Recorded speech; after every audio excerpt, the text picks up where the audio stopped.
People keep asking if I'm back, and I haven't really had an answer. But now, yeah, I'm thinking I'm back.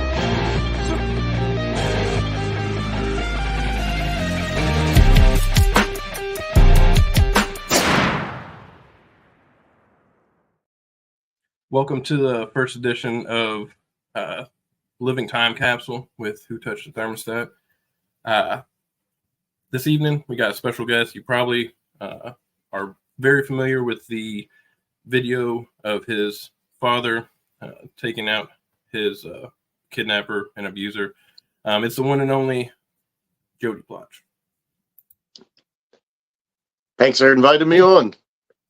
Thanks for coming on. I appreciate it. It was like as soon as I sent you a message and you were like, yeah, of course. I was like, awesome. Because honestly, I've been thinking about trying to reach out to you, talk to you a little bit for like a year or two now.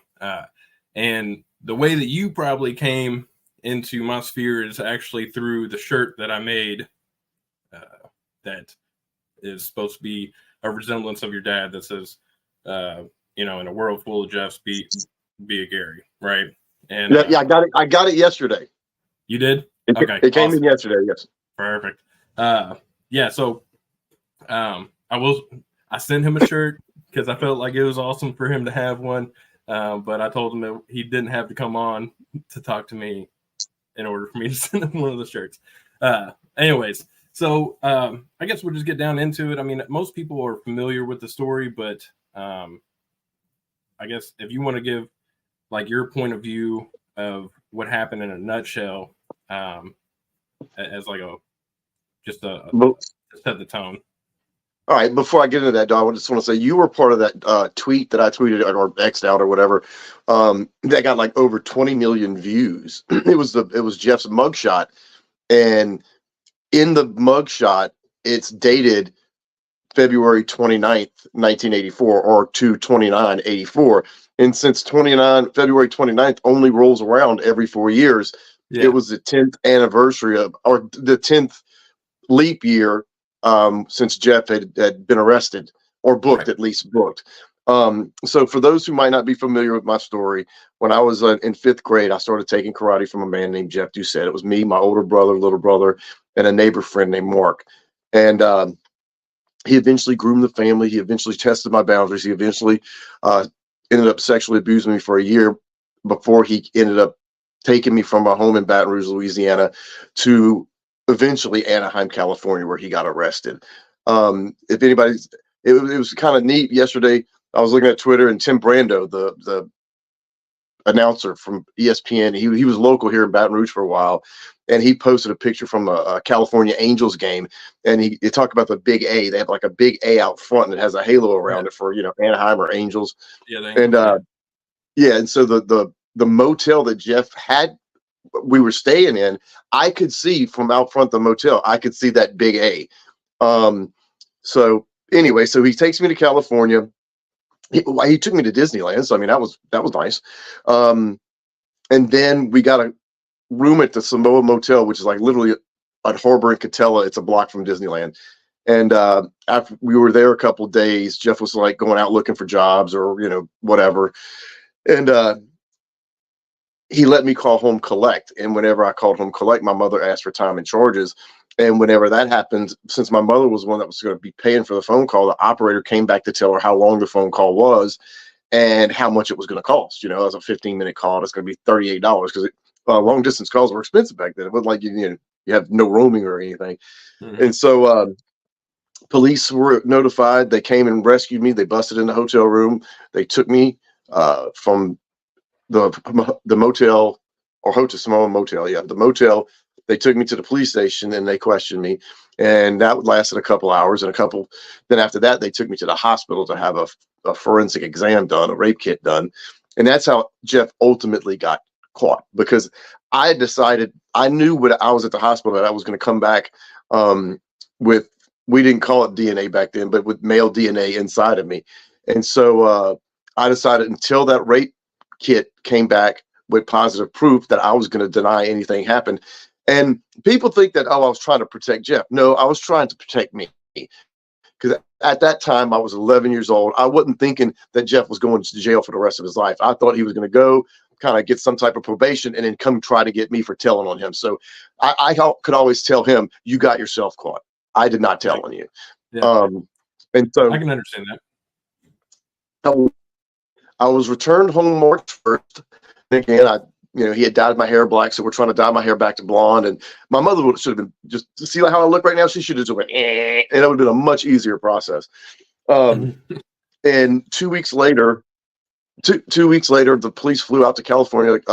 Mike Burnett, who was went to middle school and high school with my dad, junior high school is what they called it. And actually, my mother dated him for 9 months before she even met my dad. So Mike knew both my parents, but not together. But then when they got together, and Mike and my dad, they were friends, but they weren't really good friends. He never came over for barbecues or nothing like that. But any legal situation happened, he was our first phone call because he worked for the sheriff's department. I see him. I run into him now and then, around Baton Rouge. He's still around. The other officer that was in the video, the one that was walking with Jeff, he recently passed away. I want to say back in November. His name's Bud Connor. But so they flew out to California. They're bringing Jeff back. Well, Mike had told my mother that he was flying out to get him and not to tell Gary. Because, of course, my dad's his first reaction was, I'm going to kill him. And then that's usually probably every parent's reaction. And so my mother asked Mike about, what about Gary? And Mike said, look, I've been protecting prisoners way before Gary decided to become the hitman. So you ain't got to worry about that. And if you watch the video, you can see Mike looking behind the camera because there are about 30 or 40 people had gathered behind the camera to see, oh, who's coming? Is a celebrity? And Mike said he walked around that corner, he saw the people. And he told me, he goes, they're sitting there thinking it's going to be some celebrity. Meanwhile, it's two drunks and a pedophile. And I mean, right when that crossed his mind. So when Bud and Jeff, because Mike went out first to look for Daddy, when Bud and Jeff come around the corner, he waves them to come around the corner. That's where the video starts. And so they come around the corner and you can see Bud talking to Jeff. If you see anybody, I want you to hit the ground. I'm going to cover you up. And they're walking. And my dad tracked the light. So the light's shooting Jeff coming this way. Well, my dad was directly even with the camera. So when that light came up even, that's how my dad had such perfect timing where he 360 no scoped and dropped it. That's crazy considering they were already watching, already thinking about it. And he placed himself right there to where they missed him. What you can't tell probably if you watch the video, but now when you watch it again, you'll be able to see the wall was indented about 3-4 feet to make room for the payphones. So they're walking and they're looking at the people back this way. Meanwhile, my dad's over here. They never looked that way. He had his baseball hat on. He had his sunglasses on. And he knew when those lights came on that he was coming. And he said he was looking out the corner of his eye and he could see him pass right here. And he said when that light got right on him, he just turned and shot him, hung the phone up. He was talking to his best friend, Jim Adams, and he figured the cops were going to kill him. And if the camera wasn't there, I think Bud would have shot. Or if Mike doesn't shield Bud because Mike runs and shields my dad from Bud. And Bud walks over, puts the pistol on his head and says, you son of a bitch. And he walks over to Jeff, who clearly was dead before he hit the ground. So I guess, now that we've kind of covered the main story, and I'd really be surprised. Anybody who watches this is probably familiar. For the few folks that may watch this that have never seen it, it's definitely iconic, and it's a crazy moment that was caught on news film. That's wild that everything was worked out perfectly. The perfect frame, the 360 no scope, and just it was literally America's first viral video. I mean, because I met a guy that worked for NBC, and he said they would pass that video around because back then you didn't have YouTube, and but they would pass the tape around, so it's got to be probably viewed more than 1 billion times in 40 years. This will be the 40th anniversary, not this Saturday, but next Saturday, the March 16th will be the 40th anniversary of the shooting. But we didn't get to the happy ending. So for those who don't know the story, my father eventually pled no contest to manslaughter. He was sentenced to 7 years hard labor, suspended, 300 hours of community service, and 5 years probation. So He, like I said, he pled no contest of manslaughter, and he shot him on a Friday night. He didn't get out of jail till Monday morning, just because he couldn't post bail, and that's all the jail time my dad did. And that's crazy. But yeah, so that leads into some questions that I have for you. Whenever I'd reached out to you, I basically said, like, we'll obviously talk about the situation and the video, and then I want to kind of dig into some of the details and kind of looking at it from retrospect. One thing that I was kind of curious about whenever I was thinking about the situation and everything. So like there was about a week or two. So you were home March 1st. And the shooting was March 16th. 16th. Yeah. So you were home for just a little over 2 weeks. What kind of conversations did you and your dad have during that time? Did you have any at all? Were you kind of? I don't think I was talking to him at that point. No. Okay. Yeah, because Jeff, would get mad if I talked to my dad. So in order for me not to get in trouble with Jeff, I just wouldn't talk to my dad. And especially after, knowing what he found out as far as what Jeff had done to me, that wasn't something you want to sit down and just go talk to your dad with. I don't think we ever really talked about it. Okay. Well, it was just kind of it came into my mind of like, obviously like you said, any parent is going to immediately be like, all right, I'm going to kill him, but I was kind of curious whenever I was looking at the time frame, if there was any conversations or anything else that may have just stacked on top of it. So how long do you feel like it went from the time that you got home until you and your dad started talking? Well, I know the night before the shooting, he came over to watch when me and Jeff were in downtown Los Angeles, because we took a bus from Orange, Texas to Los Angeles, California. We got there about 6 in the morning. So we hung out in the bus station for a while. Then we just kind of wandered around the streets of LA, and we saw him filming a segment of Hill Street Blues.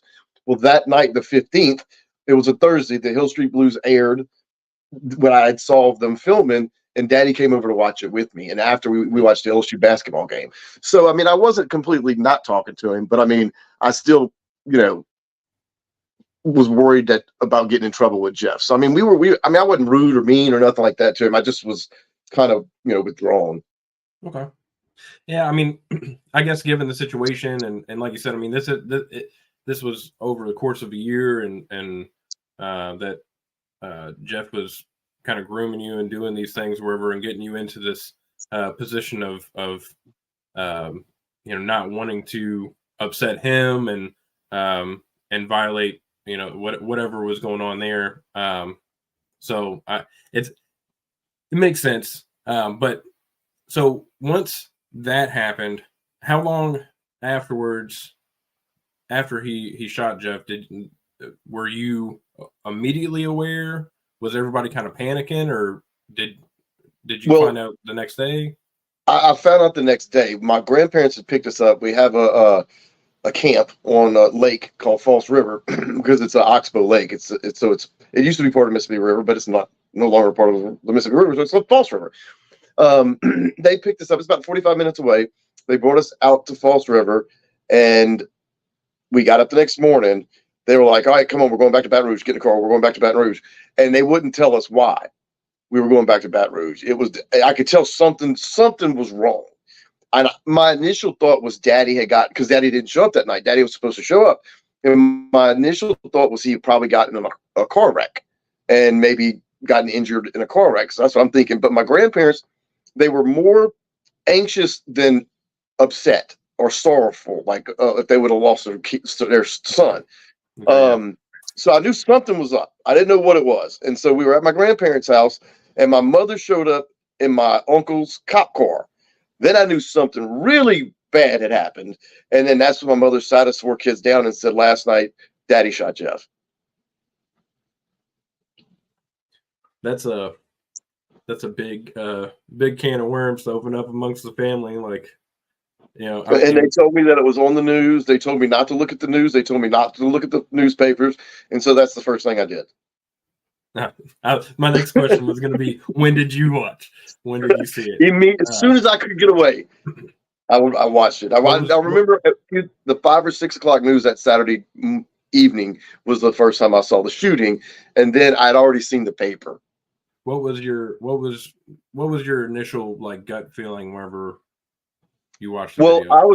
My initial gut feeling was I was upset Jeff was dead because I had been with him, not been with him, but I mean, I had hung out with him pretty much every day for a year. I didn't want him dead. I didn't hate him.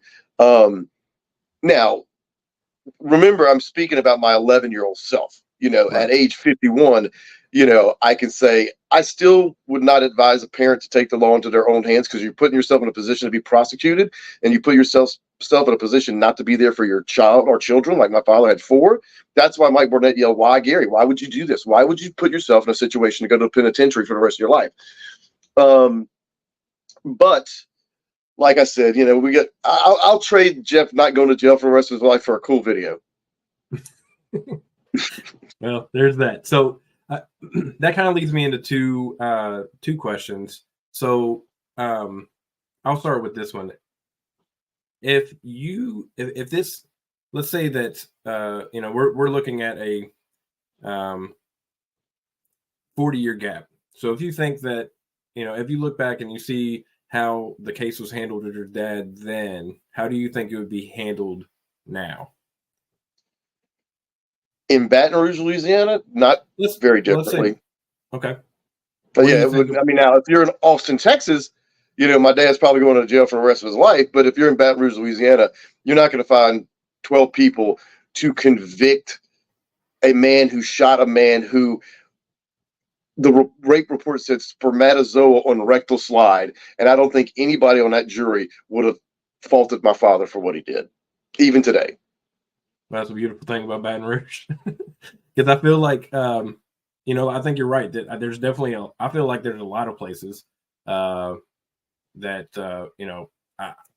that would definitely throw the book at your dad. And the crazy thing is that, like, obviously when you post and get a good post rolling up, or somebody else does that talks about the video, your dad or whatever, like there's a bunch of people being like, go Gary, like this is great. I wish that, I wish that people that were evil or wherever were taken care of, et cetera, et cetera. But occasionally, like on that one tweet that you were talking about, I was reading through and it was like every like 5 or 6, there'd be like one person being like, he should have never done that, or, he should be rotting under the prison and all this kind of stuff or whatever. And it's like, all right, we're in a very particular time and space where people are more upset that Jeff died than your dad's not in prison, So it's still few and far between. I mean, you'll get your one that kind of like will post multiple things, but for the most part, I would say 99% of the people are supportive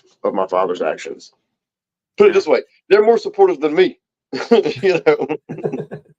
Yeah, there's a lot of people. I mean, I'd probably be in that camp. I'm very gung-ho in the aspect. I mean, I understand that I don't know the situation, obviously, as intimately as you do. So, like, that aside, the what it represents, I think, is what a lot of people cling to, especially now looking at, you start reading about these stories of people who do horrible things to kids, and then they get like 5 years, and then they're back out, and guess what? They repeat offend. Whenever the first house that we had bought down the street, there was when we moved, we checked the red dot map and everything, looking for people, because we had a little kid, and we were there for 6 months, and then we didn't realize, because we were never notified, but an offender moved in down the street with his like dad and stepmom, and so we found out about it through the grapevine, and we were like, what is going on? So we started digging, talking to some people. A friend of mine, is with the police department, so we started digging, figuring out, and found out that the victim was 5 years old, and that it was sodomy, that it was like horrific, and he had only been in for 5 years, and he had some type of time on the shelf or something or another. But I was sitting there and I was like, this is absolutely insane that this dude is allowed to live down the street from my 4-year-old. Like, that's crazy to me. And I never got notified. I don't know. In the state, he was supposed to, but we never got notified. Whenever I went to go raise a stink about it, I was like, they were like, just mind your P's and Q's. Don't say anything to him, or don't like interact or anything or wherever, because if something happens to him, you're going to be, the number one person. And I'm like, yeah, I'm going to be the number one person, because if he's hurting me, my kids, any of these kids on the street, and I find out about it, it's like, it will be a problem. But it's crazy to me that, like, we were reading the case, and I was like, 5 years. So you, after in your adult life, you spent some time working with like victim assistance and things of that nature. Can you tell a little bit about that? All right, so I graduated college in '97, and so I wanted to work with. I wanted to do prevention education or risk reduction education. So I'd gone to North Lake College in Irving, Texas, for 2 years, and so when I graduated from LSU in '97, I moved back to Irving, and I was there for a year. And finally, I was like, you know what? I don't have to live in Texas. I can live wherever I want. So I went to careerpath.com, which is now careerbuilder.com. And at the time, you could search. I was still dial-up. It was 1998, and I typed in sexual abuse prevention, and I hit send, and you could only type 10 cities. You only could search like 10 cities at the time. Now you just search everything. Yeah. And so I clicked, San Diego, Los Angeles, Chicago, all the big ones, New York and Philadelphia, because I like the Eagles. I liked Ray Rhodes, and I'd gone to see him play the Cowboys. So I was like, you know what? I'll pick Philadelphia. I like Philly. I'd never been to Philly, and only one like job opening came up, and that was at the Philadelphia Inquirer. And so I stayed up all night, wrote out my cover letter, and I mailed it in, and I waited to hear back. And then a woman named Stephanie, who worked at Victim Services of Montgomery County, she was the education supervisor. She contacted me. We talked. She was traveling to New Orleans like in a couple of weeks to go to a conference, or I think she was scouting for the conference. And so I told her I'll meet you there. So I drove from Dallas. I drove to New Orleans, stayed with my friend John, who was going to law school at Tulane at the time. I met with her that morning, and I did my interview, and I ultimately got the job. And a funny story that helped me get the job was when I was at John's house, before I went to the interview, I printed up an article about Daddy shooting, right? So she could know why I was interested in doing this work. And I sat down with her, and I said, look, I want you to read this first to let you know why I'm interested in doing this work. So she read the article, and she's like, wow, okay. So then we'd go through the interview. Well, she goes back up with the group she was with, and one of the persons was the Louisiana Foundation Against Sexual Assault executive director. I was thinking CEO, but it's executive director. Her name was Jody Benitez. And so Stephanie went up to Judy and said, hey, I just interviewed a guy from Louisiana who wants to come work for us up in Pennsylvania. And Judy said, oh, really? What's his name? And Stephanie said, Jody Plauche. And Judy goes, wait, the Jody Plauche? And Stephanie, she knew the answer because I was honest in my interview. She was like, yeah, that Jody Plauche. So ultimately I got the job. I packed up my U-Haul in May of 1998. I drove to Nashville. Actually, my brother was living in Nashville, so I drove from Dallas to Nashville, picked him up, and then me and him drove the rest of the way to Pennsylvania, and he helped me unload my stuff. I bought him a flight back to Nashville. He flew home, and so I worked there for 7 years. In April, excuse me, I don't know, I'm having issues. In April of 2005, my dad had a pretty significant stroke. And so I took 2 weeks off and drove down to take him to like his doctor's appointments and to his rehab and physical therapy. And that's when I made the decision that, I'd done 7 years. I was an education specialist for 2. I had 5 years of supervising experience. So I had all the experience I needed to get a job pretty much wherever I wanted now. And so I moved back home about 2 months before Hurricane Katrina. And then after that, I ended up working for my brother-in-law for the next 7, 8 years, doing delivery driving, hotshot driving is what it's called. It's expedited delivery. But at Victim Services Center, I'd go to the elementary schools, and we did a program called Keep in Touch is Safe and Healthy, and you teach them the safety rules, say no, go, and tell. You want to identify adults that they can tell. But I've kind of flipped on the philosophy with that, because like here we are, adults teaching kids safety rules that they can use if anyone ever secret touches them. Well, these kids are 7, 8 years old. No, we should not put the emphasis on them not being molested on them. You see what I'm saying? So, parents should be taught the safety rules.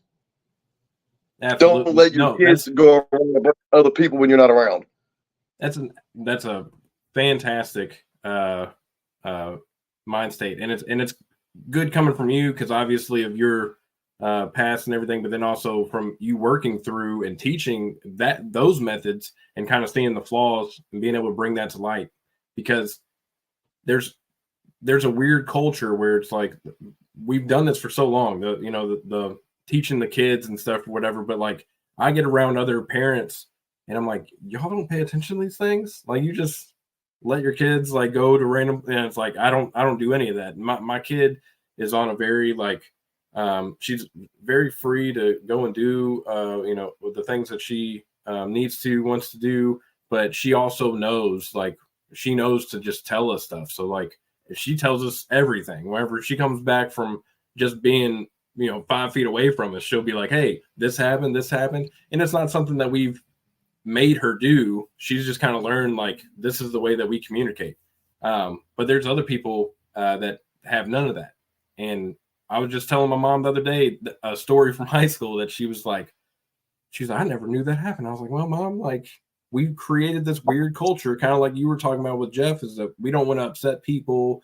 And, we try to fill out, as kids, like, who is that trusted adult? And now in the school systems, which I have the Department of Education failing your kids since 1980. I'm sitting here and I'm looking at all the stuff that you see just constantly, like, rolling through, these news stories popping up of predators and stuff teaching in school, and these other teachers that are arguing about, allowing certain types of behavior and stuff and hiding things from parents. I mean, I'm in Florida, so everybody attacked the Don't Say Gay bill or whatever. That had nothing to do with that, but it was parental rights and letting parents be in the mix to be able to talk about and know what's going on with their kids. But there's people that are arguing against that, saying like parents shouldn't have any kind of, should have some kind of barrier if the kids want it, right? And it leads into these types of situations where people trust the wrong adult. And I think that you're right, and I don't know how we go about that. I mean, I feel like it's such a cultural thing that we've kind of lost the nuclear family. We've lost the, like, I have 2 kids, trying to have 3 or 4, and my family on both sides had like 5, 6, 7 kids. Going back, like, the families were big, and now I feel like all those families are smaller, and generational gaps where people aren't talking to each other and stuff, and so we're not sharing as much information, safety information, to keep people from being hurt. But which is also another phenomenon. I think there's a lot of people that don't talk about the things that happen to you, and it just gets swept under the rug, especially whenever it's within families. So anyways, whenever you're doing that work, how much,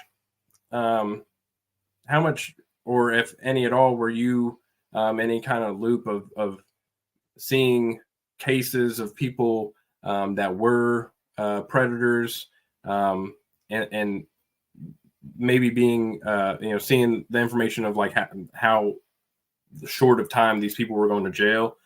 Did you come across any of that in your work? Well, at the time, as part of my work, I was a certified sexual assault counselor. So we had to take our shifts on the hotline. We had to take our week or as a backup. So what we do is you'd have like shifts that you'd sign up for, maybe like from noon to 5, and then from 5 to midnight, and midnight to 6 in the morning. And we'd have our volunteers, they would sign up. They were also trained to be certified sexual assault counselors. But if they didn't answer the phone, or that they didn't have that shift covered, then we were the backup. So I've been on the phone call. I've been to many police accompaniments. many hospital accompaniments, to be there with the victim. I used to train sexual assault counselors when they would first starting out at victim services centers. So, I was in it, we were in it. So there was one time I was telling someone earlier today that we did what's called carryover. So we also work with, family members of homicide victims. And so every year we have a homicide vigil, a candlelight vigil. And so we carry over the homicide survivors' families' names so we could send them out a reminder that, hey, we're having the vigil, come, we're going to say your loved one's name. And I literally was doing carryovers and I came across a file this thick and I was kind of looking through it. And it wasn't 2 weeks later that I was watching Forensic Files and the case showed up on Forensic Files. And so that was kind of interesting because I just moved to Pennsylvania. I didn't know much about it, but I found out that to be a very kind of interesting situation to see, your DA on Forensic Files. Yeah. Yeah. It's kind of crazy. So, with working with some of those cases and stuff, I'm sure that they varied in severity and those types of things, but did you, or maybe just in your personal life, reviewing and seeing some of these people that have, weren't met by somebody's dad at the airport getting shot in the head. These people that do actually go to prison and stuff, have you ever looked and seen, the times that are given to these people and just shake your head or see anything that's been especially egregious in your work? Look up, well, this wasn't in my work, but look up Jace Crahan and what was her name? But there was a Robert Noche was the guy's name, and it was local here in Baton Rouge a couple of years ago. And like literally this dude pled no contest to like raping a child for 10 years from the time she was like 4 to 14. And the judge gave him a suspended sentence. I'm like, and so what happened was Brittany was her name. Brittany and Jace, they went and they got some walkie-talkies. They went to Walmart, they got some gloves, and he lived in a trailer. And so she knew where his bedroom was. So they broke into the opposite end of this trailer, went in, got him out of bed, choked him out. Now, I sat through the trial and they said that he told her to go get a tie so he could tie him up and he was going to kind of rough him up. Well, eventually he got stabbed to death. And to this day, I believe that when she went to go get the tie, when she came back through the trailer, through the kitchen part, she grabbed that knife and I think she did it and he fell on the sword for her. He eventually got convicted, but the conviction was overturned and then he reached a plea agreement. He was going to jail for the rest of his life. But because they had one person who had voted not guilty, they changed the law where you have to have a unanimous not guilty in Louisiana a couple of years ago. So they were going to retry him, but they worked a deal out. So hopefully he'll be getting out, before too long. Because like I said, to this day, I don't think he did it.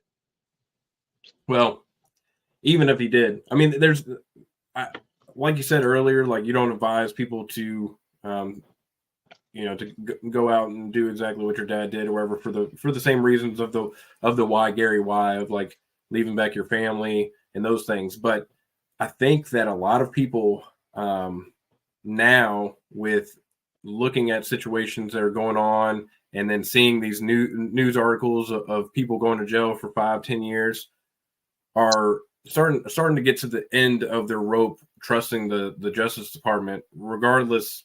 Not even just in these scenarios, but I think that people are getting to the point where they're like, I don't really care. Like, I know that if this happens, they're only going to get 5 years or 10 years or whatever, and they're going to be back out on the streets. And that's, not enough. What's your opinion? I know that, like I said, you don't advise doing what your dad did, but given the, the climate of the way that things are being handled, like, what's your opinion on what should be done to counteract the feeling of doing something like that? The first thing that should be done is that the judges need to sentence these people to the maximum sentence that they can get. Okay. You're not going to put them in jail for the rest of their lives, for, let's say, just do some type of, let's not say penetration, but let's say, maybe fondling. So you're not going to put someone in for the rest of their life if they fondled a 6-year-old. I mean, you're going to want to kill them, but that's just not the appropriate crime. But I bet if you look it up for indecent assault, it's probably a 15 to 20 year sentence. Well, guess what? Sentence them to 15 to 20 years. Don't plea it down to a physical assault and 3 years jail time, which you're only going to serve 6 months. I mean, you know what I'm saying? So quit pleading down, hold people accountable, and give them the maximum sentence. I mean, I think that's pretty reasonable. Like you said, I mean, you're still going to want to kill them. Yeah, you're still going to want to kill them. And I think that, I'm still going to cheer on people if they catch them in the act, and that's what happens in whatever crime of passion. They had a case in Texas about 10 years ago where the guy walked in and he beat the guy to death and no charges were filed. Yeah. I actually went on Geraldo. I went on Geraldo for that one. If you go to my website, I was about 250 pounds and I look like Butterbean, but yeah, I went with Geraldo to discuss that case. Well, that's, I mean, I think that we're just in a weird place because I think that there's way too much being offered up for plea bargains, and like you said, I mean, people are getting minimal sentences, and then they're not even serving the full 3 years or 5 years or whatever. They're getting out and just have to go see a PO or whatever, and it's like that's inexcusable in my mind. Like, I definitely think that they should be throwing the book hard and heavy, and mandatory max. They'll use prison overcrowding. Well, if prison's overcrowded, how about letting the people that are in jail for weed out? How about let's start there. Let them out. Yeah, there's plenty of people that are there's all kinds of victimless crime that is heavily punished, which is something that I used to talk about all the time when people would bring up the overcrowding and stuff. And it's like, all right, well, you have a guy was dealing marijuana, and he's in for 20 years, 25 years, and then the dude that there's been 5 people in his cell block that's gotten out that have violated kids and done all kinds of horrible, heinous things that they've only been in a couple years or whatever, and this dude's sitting here looking like, man, I was selling some weed. And so a couple of years ago, I applied for my medical card because I've torn both rotator cuffs, and so I was approved for it, and to me, like, the word marijuana is like the N-word to a cannabis user, because that's what was used to make it. Oh, it's so bad. It's going to make the Mexicans are going to take over. Reefer madness. Oh, so you're going to go crazy. Oh, it's going to make the white women want to sleep with the black musicians, and woo. But yeah, so I'm a little defensive over the cannabis versus marijuana, and I'm kidding. Yeah. And again, for anybody who's African American out there, I'm not comparing the two. It's not the same. No one was lynched. So I don't want anyone to. People that are going to be. I don't want anyone to misunderstand what I was trying to say. Are going to understand. Do what? I said the people that would watch my show are not going to be offended, or they're going to understand. But Anthony Cuming is not going to be upset. Yeah. So I will. I want to ask this, and it's funny because I was asking some friends of mine and some of my top followers and stuff or whatever about, like, hey, I have Jody on. What should I ask? And my one friend, who's a complete cut up all the time, no matter what, he was like, ask him how Disney was. And I was like, I don't know if I really feel comfortable asking, given the circumstance, but it's funny because. He wasn't molesting me at Disney. Okay. So I was going to ask you, because I started looking at, I was reading up some stuff and kind of just making sure I had my time frames right and everything. And one of the articles came up and it talked about how, like, it was still undetermined if, because I guess some people were trying to hold, like, Disney accountable to some effect for you being there under Jeff's care and stuff. And that they were like, this is, that he was being abused and stuff on Disney property, which is insane anyways, because, like, you could be anywhere. They don't know. But it was whenever I was sitting there and I was like, I'm not going to ask that. And then I was like, well, maybe I could frame it in the sense of like, hey, can you tell us like where did he, abuse you on Disney grounds? But it sounds like it was just a normal Disney day. You know what? And you know what? I'm not 100% certain, but I think once I went to Disneyland, I don't think he ever molested me again. It was the night before we went to Disneyland where he molested me for the last time. That's what got him caught. But I don't recall him molesting me at the Samoa Motel. It may have happened once, but for the most part, he was preoccupied with figuring out how we're going to get money, if he can get a job, that kind of thing. So his kind of libido was off. Well, it's good for me. It's crazy that all the things, because people don't like think about how brains can do crazy, horrible things like grooming a kid and doing those things, and then switch off and be like, oh, hey, we're going to go do a normal Disney day with none of that involved. And just like, so it's kind of interesting to know that Disney was normal. And then after that was, he was preoccupied doing other things. We went to like New Orleans land when we were there, and we decided that's what we're going to eat, from Louisiana. And I got like the gumbo, and Disney gumbo was not good. And then a couple years later, no, not later, a couple years ago, they produced like a Disney gumbo recipe. You can go on YouTube and watch. Just put in Disney gumbo, and they showed Disney fixing their gumbo, and like everybody's going, no, that ain't how you do gumbo. And so I knew at an early age. So people learned 5 years ago that Disney had crappy gumbo. I learned at 11 years old that Disneyland had crappy gumbo. Oh, well, it's funny. Also, all the things that you remember, the weird details that you remember from, your childhood and stuff, wherever. And then on top of that, being in such a crazy time, being away from home, being, with Jeff, being at Disney, and you remember gumbo's terrible. It was terrible. No, I'll tell you another thing, that actually being kidnapped and 84 being the shooting, what it did for me was it gave me this incredible ability to know 80s music. And I can tell you with like 98% certainty, if you go to, now it can't be like some obscure 80s channel, but if you go to like just regular, Sirius XM 80s on 8, I can tell you the artist, the year, plus or minus 1 year either way, and the song title with about a 98% accuracy. That's crazy. But because I'm able to go, okay, this song was before Jeff, like Maneater, Okay. Hall & Oates. Okay, Maneater, Hall & Oates, that's probably 1982, plus or minus a year.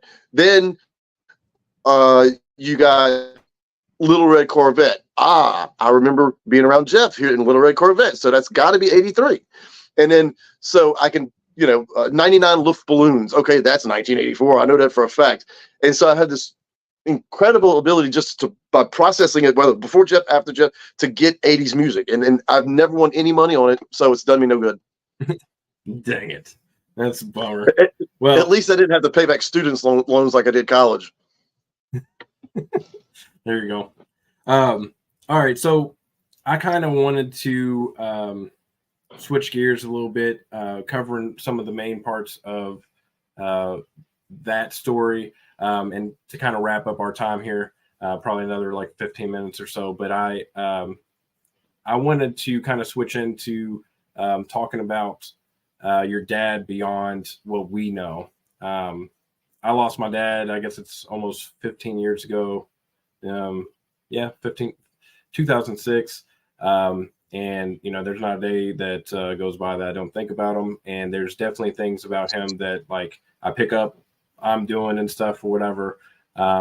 And I know that there's certain things that stick out to me of his personality. So I wanted to kind of give people a taste of Gary aside from the shooting. So what would you say is like your fondest memory or most relevant memory to?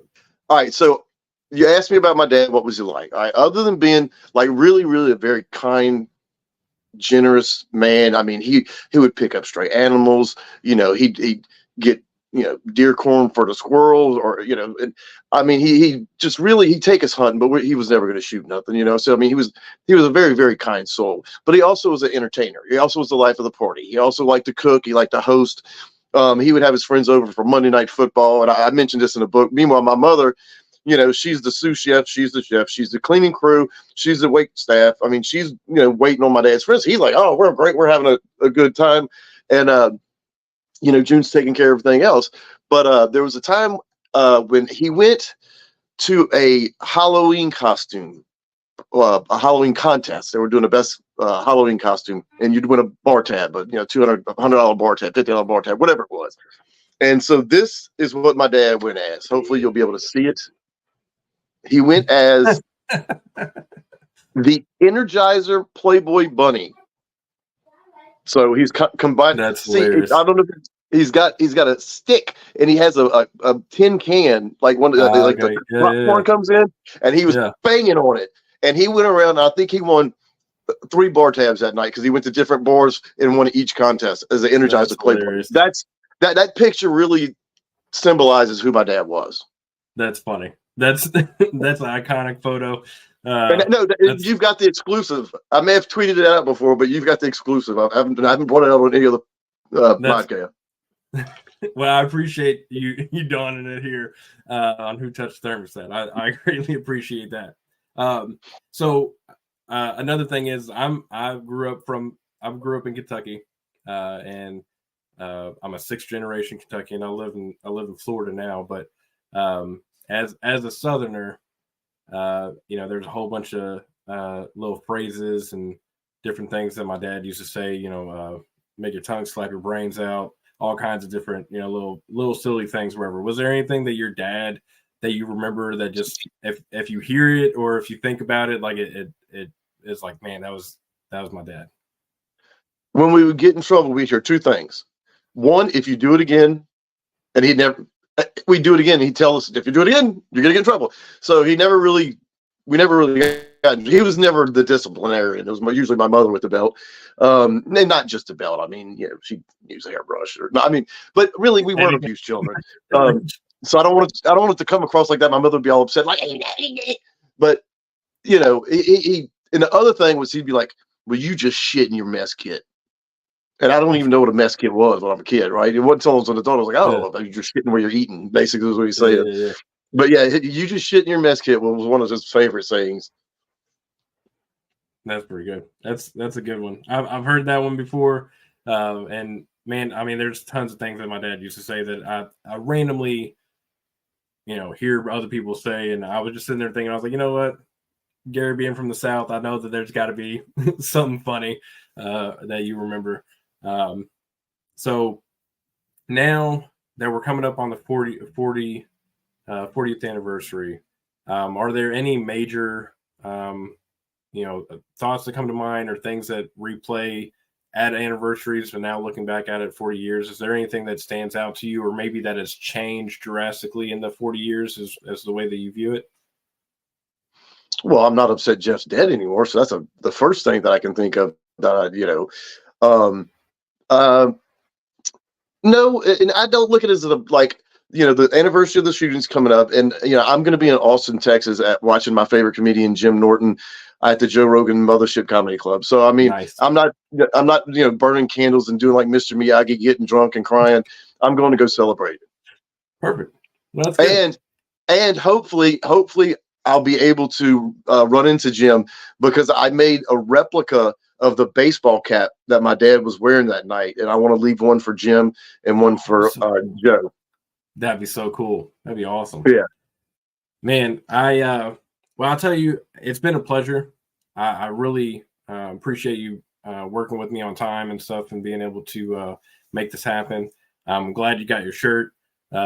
So I definitely look forward to keeping in contact with you and stuff on X, and liking your posts and just kind of sitting. And if they have like a big case that comes up or something, you want me to come discuss it, I mean, feel free. I mean, I've done Court TV a couple of times.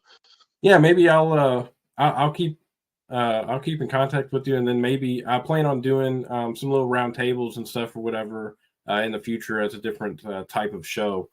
maybe I'll reach out to you and Yeah, if have you you on. do like a panel or something, I mean, we Yeah. can, talk about other things. I mean, and I would like to say this because I emailed Jim Norton because I mean, we're familiar with each other. He knows who I am. I know who he is. I mean, I saw him one time in New York City at one of his shows, and he was like, "You look like you've lost weight." I mean, he, he just got married to a transgender woman, and I just want to let people know that I'm very supportive. I'm not, when it comes to kids, but like grown-ups, if they want to make the decision to do that, gays, I don't have any problem with gay people. If two people love each other, I'm happy about that.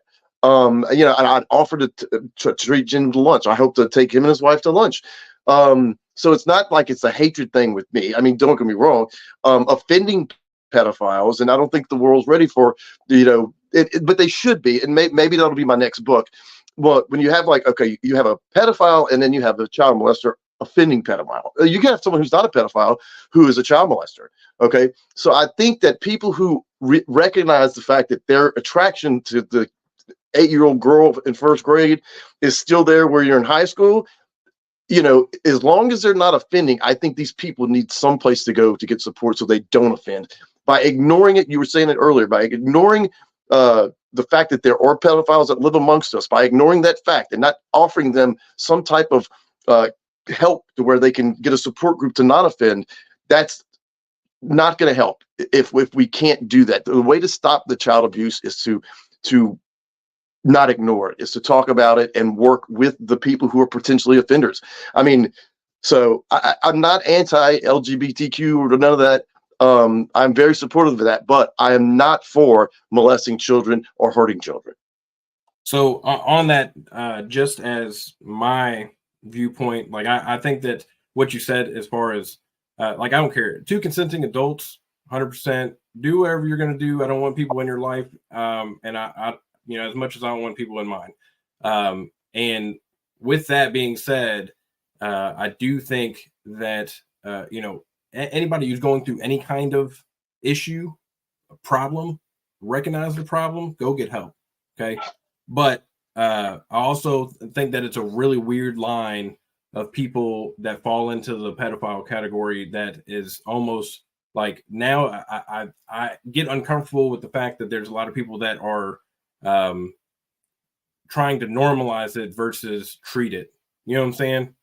And I think that there's a lot of that going on. And I think that that's where people get hung up, is that they hear things like that and they think immediately of some of these other hardcore folks that are like, oh, it's just another orientation. It's just another way of life, and accepting it as if it's not a problem. Right.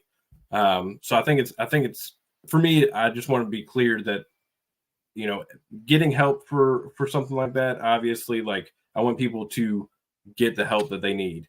But also I don't like the fact that there's people out there that are trying to present it as if it's like a normal lifestyle that should be accepted and not treated. No, but I mean, I would say, like I said, a non-offending pedophile, just because that is your attraction. As long as you don't act on it, then I'm fine with that. As long as you're not hurting or molesting any children, I'm fine with it. Yeah. And then if you do cross the line, then Gary 2.0 pops up from then you get empty payphone booth that's now being used as a phone charging booth. No, you get the maximum sentence. If you do offend, you get the maximum sentence that's allowed. I mean, whatever the crime it is, if you sodomize an 8-year-old boy, then you go to jail for however long what the sentencing is. And then we can, if the sentence ain't long enough, we can work on, changing the law to where the sentences are longer. But yeah, no, I'm not trying to normalize it, but I mean, I do recognize the fact that, if it's adults or if you're not harming children, then, hey, thumbs up. Well, I kind of wanted to clarify because I followed you for a long time, and I see your retweets and the things that you're involved in, and I understand we're both kind of from a libertarian type mindset of let people just be left alone, and I just wanted to make sure that people didn't run with it and think like the worst thing possible for both of our sakes or whatever, because there's people out there that miss those points, kind of like you were saying, they're just not ready for a nuanced conversation of like, hey, some people are sick and need help. And if they're seeking help, that's cool. But if they're offending or planning to offend and stuff, you're putting yourself in a whole different category, because you're no longer just sick. You're violating other people's rights. You're a criminal. Yeah. So as long as you don't violate anybody else's rights, then yeah, I'm good. Yeah. So all right. So we dropped off on a heavy tone, but it's a serious matter. I mean, these conversations need to be had. So yeah, I'll be happy to have you back on, doing maybe some panels, or if a big case comes up, then I'll reach out to you and we'll get you on to talk about it. And other than that, I know you have your book on Amazon, Why Gary Why. Anything else that you want to mention that you have out there going on, website or anything? I mean, I guess you can follow me at Twitter, J Plauche, Plauche. The book is also available on Audible. You can, if you're not like a reader like me, you can listen to it. It's only 6 hours long on Audible, so I mean, it really goes pretty quickly. And I think there's a lot of good information in that book, and especially if you are a parent. I would say parents read it first, then maybe survivors read it, and then people in general just kind of get an understanding of how these work. Because, I mean, I hate hearing people go, well, we didn't think that could happen to us, because you weren't in the reality of that this can happen to anyone. So just know that. But yeah, you can follow me, J Plauche, go to Amazon, get the book. If you want to get a signed copy, email me, and the book is $20. The shipping is, I think they just went up on shipping, but I'll keep it at $5. And I'll sign a book and I'll send it out to you. I do it all the time. Awesome. That's very cool. All right. Well, I appreciate it, Jody. Thank you.